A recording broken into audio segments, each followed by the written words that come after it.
우리 사람은 세상이나 사람을 바라볼 때 마음이나 또 원망, 또 우리의 마음 속에 있는 어떤 감정, 그것으로 사람들을 바라볼 때 미운 모습으로 바라보기도 하고, 또 나쁜 감정으로 사람들을 바라보고 세상을 바라볼 때가 참 많이 있습니다. 자기 감정에 따라서 우리가 자기 기준에 미치지 못하고 또 자기 생각대로 보는 관점이 있기 때문에 잘못된 관점으로 세상을 보고 사람을 바라볼 때가 참 많이 있다라고 하는 것입니다.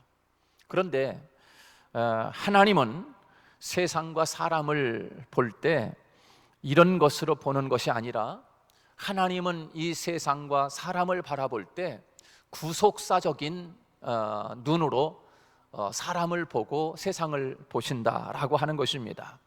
그래서 현재는 미숙하고 부족하고 나약하지만 앞으로는 더욱 성숙하게 될 것이다. 지금은 우리가 너무나 부족해서 하나님 눈에도 차지 않지만, 그러나 먼 훗날에는 하나님을 사랑하는 자가 되고 믿음이 성숙한 자가 될 것이다 라고 하는 그런 구속사적인, 앞으로 그렇게 성숙될 거야 라고 하는 그런 시각으로 하나님이 우리들을 바라보기 때문에 그 하나님의 눈을 우리가 가져야 된다. 하나님을 믿는 사람들은 바로 이 하나님의 눈으로 세상을 바라보고 사람을 바라보는 그런 관점을 가져야 된다라고 하는 것을 오늘 본문 성경을 통해서 우리에게 말씀해 주고 있는 것입니다. 그래서 우리가 살아갈 때 인간의 눈이 아니라, 세상 사람이 보는 관점이 아니라 하나님의 구속사적인 관점을 갖는 것이 얼마나 중요한가라고 하는 것입니다. 여러분, 요한복음 9장에 보면, 요한복음 9장에 태어날 때부터 소경된 사람이 나옵니다. 태어나면서부터 이 사람이 앞을 보지 못하는 겁니다. 그런데 예수님이 그 소경이 있는 곳으로 지나가는데 사람들이 묻습니다. 선생님, 저 아이가 지금 앞을 보지 못하고 있는데 저렇게 앞을 보지 못하는 시각 장애를 가지고 있는 저것이, 저 사람이 죄를 범했기 때문에, 죄 때문에 저렇게 된 겁니까? 아니면 부모님이 잘못을 범하고 죄를 범했기 때문에 그 죄값을 치르느냐고 저 아이가 앞을 보지 못하는 겁니까? 라고 그렇게 예수님에게 묻습니다. 그때 예수님께서 뭐라고 말씀합니까? 아니야, 저것은 저 사람이 죄를 범해서 저런 것도 아니고, 그리고 저의 부모가 죄를 범해서 그런 것도 아니다. 뭐라 그랬습니까? 하나님의 영광을 위해서, 하나님의 영광을 위하여 저렇게 지금 보지 못하고 있다라고 예수님이 그렇게 말씀하고 있습니다. 항상 우리 사람은 사람이 가지고 있는 관점으로 그 사람을 바라보는 거지요. 그러니까 그 사람, 저 사람이 혹시 죄를 범해서 저렇게 보지 못하는 거 아니야? 라고 하는 그런 관점. 항상 사람은 자기 감정, 자기 지식, 자기가 가지고 있는 어떤 편견, 이런 것으로 인해서 사람을 보기가 참 쉽다라고 하는 것입니다. 그래서 우리는 하나님의 마음을 품어라, 예수님의 마음을 품어라, 너희 안에 이 마음을 품어라, 곧 그리스도 예수의 마음이니, 그랬죠. 예수님의 마음만 품는 것이 아니라, 하나님의 생각만 품는 것이 아니라, 우리는 우리의 보는 시각도 이제는 하나님의 눈을, 하나님의 관점을 가지고 세상을 바라보는 저와 여러분이 될 수 있기를 주님의 이름으로 축복합니다. 여러분, 사도 바울 있지 않습니까? 이 사도 바울이 다메섹으로 가다가 누구를 만납니까? 예수 그리스도를 만납니다. 예수 그리스도를 그 다메섹에서 만난 뒤에 그의 눈이 바뀝니다. 보는 관점이 달라집니다. 예수 그리스도를 다메섹에서 만나서 이 사도 바울이, 그래서 사도행전 9장 말씀에 보면 바울이, 거기에 이제 회심이 나오는데, 그 바울이 예수 그리스도를 다메섹에서 만나고 그 광명한 빛을 봄으로 말미암아 바울의 눈에서, 이 사울의 눈에서 뭐가 떨어졌어요? 비늘 같은 것이 눈에서 떨어졌다라고 이야기하고 있어요. 그러니까 그동안 사울이라고 하는 이 바울, 이 청년이 세상을 바라보는 이 시각이, 눈이, 예전에는 세상을 바라보는 눈이, 또 사람을 바라보는 눈이 항상 자기 관점에서, 자기 생각에서, 자기 편견에서 세상을 바라본 거예요. 그러니까 그동안 사람들을 바라보는데 자기 관점에서 바라보고 자기 생각에서 바라보니까 늘 사람들에 대해서 우습게 생각하는 거예요. 그러니까 사람들을 바라볼 때 저 사람이 얼마나 소중한 존재인지, 천하를 주고도 바꿀 수 없는 귀중한 존재라는 사실을 그런 눈으로 보지 못하는 거지요. 그러니까는 스데반을 죽일 때 사울이 앞장서서 그 스데반을 죽이는데 그 일조를 하지 않습니까? 그런데 이 사도 바울이 다메섹에서 예수님을 만나고, 그리고 예수님이 그 마음속에 들어가고 하나님이 그 마음속에 들어가니까 사도 바울의 눈에서 비늘 같은 것이 벗겨졌다, 떨어졌다라고 했어요. 그러니까 예전에 보던 그 시각과 눈이 완전히 달라져서 세상을 바라보는 시각이 달라진 거예요. 하나님의 눈으로 바라보는 거예요. 하나님의 구속사적인 그런 눈으로 세상을 바라보고 사람을 바라보는 거예요. 그래서 사도 바울이 고린도후서 5장에서 이렇게 이야기합니다. 고린도후서 5장 16절 17절에서 뭐라고 이야기하는가 하면 이렇게 이야기해요. 이제부터는 아무 사람도 육체대로 알지 아니하노라. 아무 사람도 육체대로 알지 아니하노라. 육체, 그냥 고기 덩어리, 그냥 물질, 사람을 그냥 한 물질로 보는 거야. 공산주의가 그런 거 아니겠습니까? 북한의 공산주의, 이 공산주의 작자들이 세상을 바라보고 사람을 바라보는데 정말 천하를 주고도 바꿀 수 없는 귀중한 존재가 아니라, 한 인격체로 바라보는 게 아니라 하나의 한 물체로 바라보는 거야. 그냥 물질로 바라보는 거라고. 그러니까 사람 죽는 건 아무것도 아닌 거야. 그러니까 고사포로다가 자기 고모도 다 죽이고 그러는 거 아니겠어요? 하나의 한 물체야, 물체. 그냥 물질로 바라보는, 물질로. 바로 이 사도 바울이 그랬어요. 사도 바울이. 그래서 고백하는 거예요. 이제부터는 아무 사람도 육체대로 알지 아니하노라. 비록 우리가 그리스도도 육체대로 알았으나, 그러니까 예수님도 육체대로 아는 거예요. 예수님도 하나의 그냥 물질로 아는 거예요. 물질로 바라보는 거예요. 육체 덩어리로. 그런데 고린도후서 5장 16절에서 이제부터는 이같이 알지 아니하노라. 이제부터는 이와 같이 알지 아니하노라. 그리고 17절에 뭐라 그랬어요? 그런즉 누구든지 그리스도 안에 있으면 새로운 피조물이라. 이전 것은 지나갔으니 보라 새 것이 되었도다. 보는 관점이 완전히 새 사람이 된 거예요. 비늘이 떨어지고 이제는 하나님의 구속사적인 눈으로 세상을 바라보고 사람을 바라보는 사람이 된 거예요. 예전에는 바울 사도에 가지고 있는 자기 편견, 자기의, 자기의 어떤 육체적인 그런 생각에 사로잡혀서 세상을 바라봤다고 하면, 이제부터는 예수 그리스도 하나님의 눈을 가지고 난 이후부터는 사람들과 세상을 바라보는 눈이 완전히 달라진 거예요. 그러면서 고백하기를 그런즉 누구든지 그리스도 안에 있으면 새로운 피조물이라.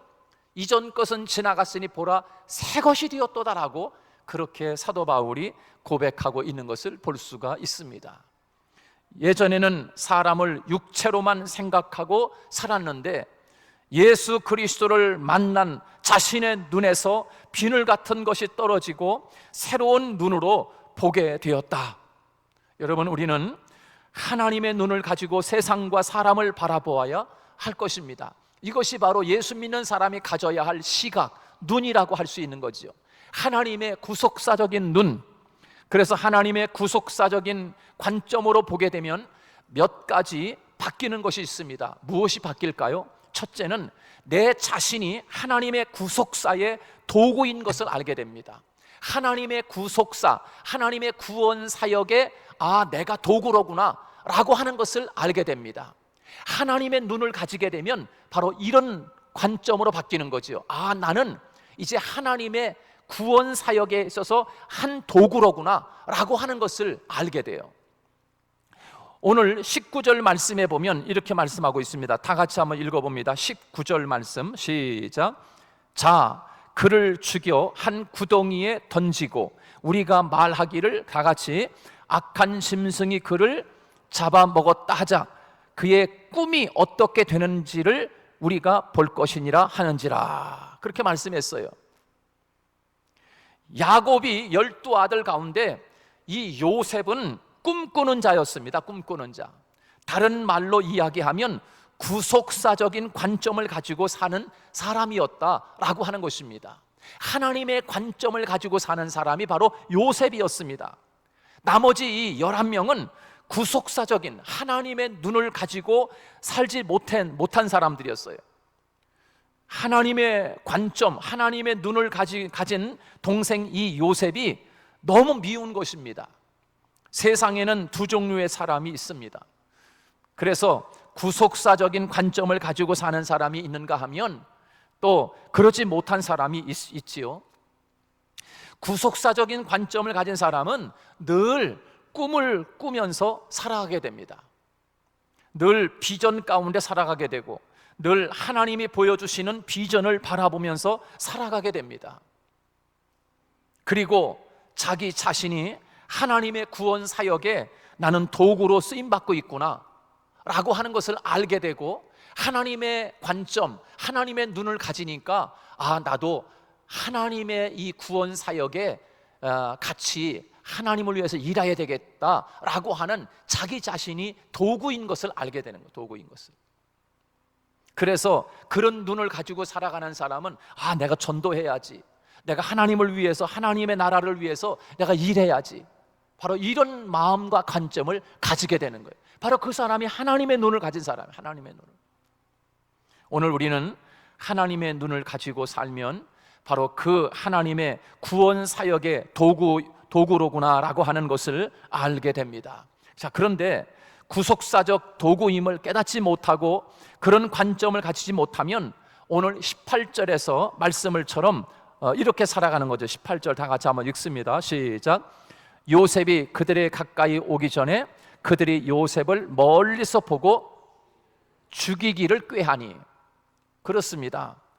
하나님의 구속사적인 눈을 갖지 못하면 늘 꾀를 가지고 살아가는 꾀. 죽이기를 꾀한다 그래서 꾀한다. 그렇습니다. 멀리 하나님의 나라를 보고 살아가는 하나님의 눈을 가진 사람이 있는가 하면 하나님의 눈을 가지지 못하고 자기 꾀에 머물러 있고 늘 세상을 보거나 사람을 보면 부정적으로만 보는 사람이 되고 만다라고 하는 것입니다. 자, 두 번째로 오늘 본문 말씀에서 보면 하나님의 눈을 가진 사람은 이런 자세를 가져야 된다라고 하는 것입니다. 어떤 자세입니까? 하나님의 눈을 가지고 구원 사역을 하기 위해서는 반드시 희생이 필요하다. 희생하는 자세를 가지고 살아가야 된다. 희생하는 자세. 20절 말씀인데요, 우리 같이 한번 읽습니다. 20절 시작. 자, 그를 죽여 한 구덩이에 던지고 우리가 말하기를 악한 짐승이 그를 잡아먹었다 하자. 그의 꿈이 어떻게 되는지를 우리가 볼 것이니라 하는지라. 그렇게 말씀했어요. 여러분, 요셉은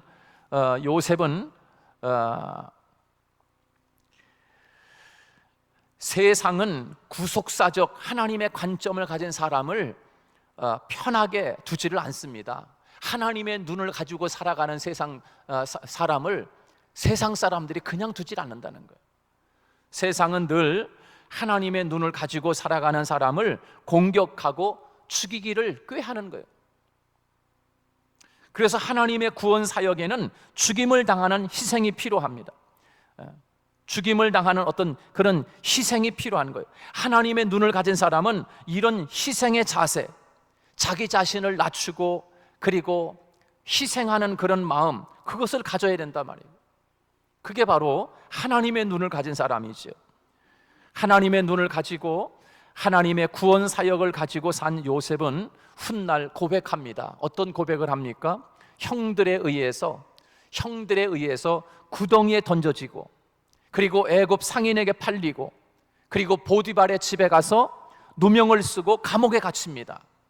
그런데 이런 희생은 하나님의 구속, 하나님의 구원사적인 그런 눈을 가지고 살았던 요셉이 자신을 애굽에 판 형들에게 형님들 걱정하지 마세요. 그래요. 형님들 걱정하지 마세요.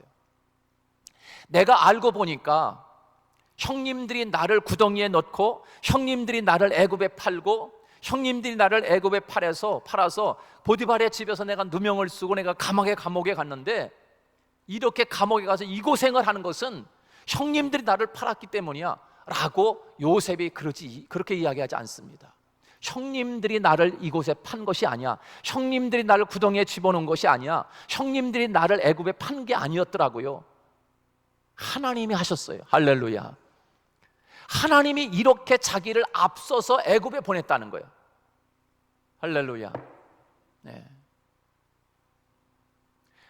하나님의 그 구속사적인 하나님의 눈을 가진 사람은 자기 자신이 그렇게 지금 그 고생을 하면서 구덩이에 던져지고 애굽에 팔리고 감옥에 갇히고 이런 희생을 했지만 바로 이 모든 것들이 하나님이 하셨음을 고백하는 거죠. 하나님이. 그래서 희생할 줄 아는 자세를 갖게 된다라고. 하나님의 눈을 가지면 희생할 줄 아는 자세를 가지게 된다라고 하는 것을 우리에게 이 요셉의 사건을 통해서 우리에게 가르쳐주고 있는 것이지요. 바로 하나님이 우리를 구원하시려고 나를 애굽에 먼저 보낸 것이다 라고 요셉이 그렇게 고백하면서, 형님들 걱정하지 마세요, 염려하지 마세요, 두려워하지 마세요, 내가 형님들 원수 갚지 않을 거예요.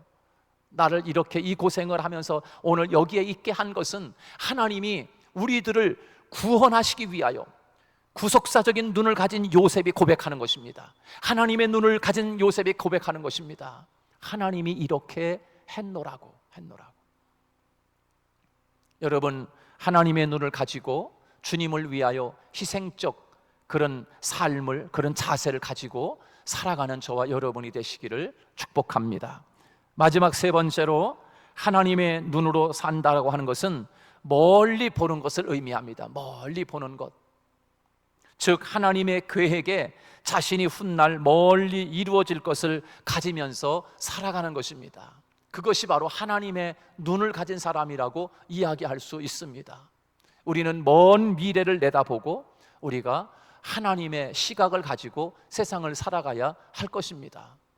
오늘 저는 이제 나이 한참 이제 자라나는 아이들, 새싹이지 않습니까? 새싹, 중학교, 고등학교의 새싹 아이들,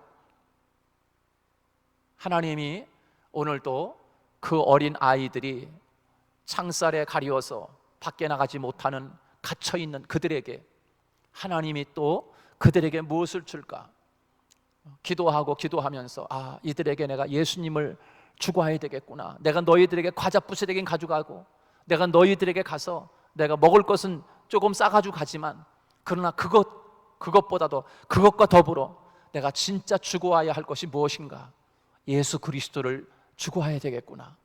그런 마음을 가지고 오늘도 갑니다. 여러분이 같이 함께 기도해 주시고, 그 아이들이 1시간 동안 우리 청년들을 만나고 또 저를 그곳에 보내서 하나님의 말씀을 전함으로 그 어린 아이들의 마음속에, 비록 창살에 가리워 살고 있지만 그들이 예수 그리스도를 마음에 품고 살아간다고 하면 결코 그들이 그곳에 있는 그 시간들이 결코 헛된 시간이 아니라 희생할 줄 아는 자세의 마음을 가지고 새롭게 거듭나서 그 안에서 자유를 얻고 나오는 그런 복된 어린 아이들이 다 될 수 있도록 기도해 주시면 진심으로 감사하겠습니다. 우리 같이 이 시간 기도하겠습니다. 하나님, 오늘 하나님께서 요셉은 하나님의 눈을 가지고 하나님 살면서 훗날 자기 형들을 원망하지 않았습니다. 하나님, 요셉은 하나님의 눈을, 구속사적인 하나님의 눈을 가지고 살았기에 요셉은 그 희생과 고통을 당하면서도 이것이 다 하나님의 구속사적인 사건이라고, 하나님의 구원사적인, 구원하기 위해서 나를 먼저 보냈다고 그렇게 고백하는 것처럼, 하나님, 우리도 주님의 눈을 가지게 해주십시오. 우리도 하나님의 눈을 가지고 살아가게 해주십시오. 이 시간 하나님의 말씀을 기억하면서 기도하시고, 오늘 저 청주 소년원 어린 아이들에게 가는 저를 위해서 여러분 같이 함께 기도해 주시면 감사하겠습니다. 우리 다 같이 통성으로 기도하겠습니다.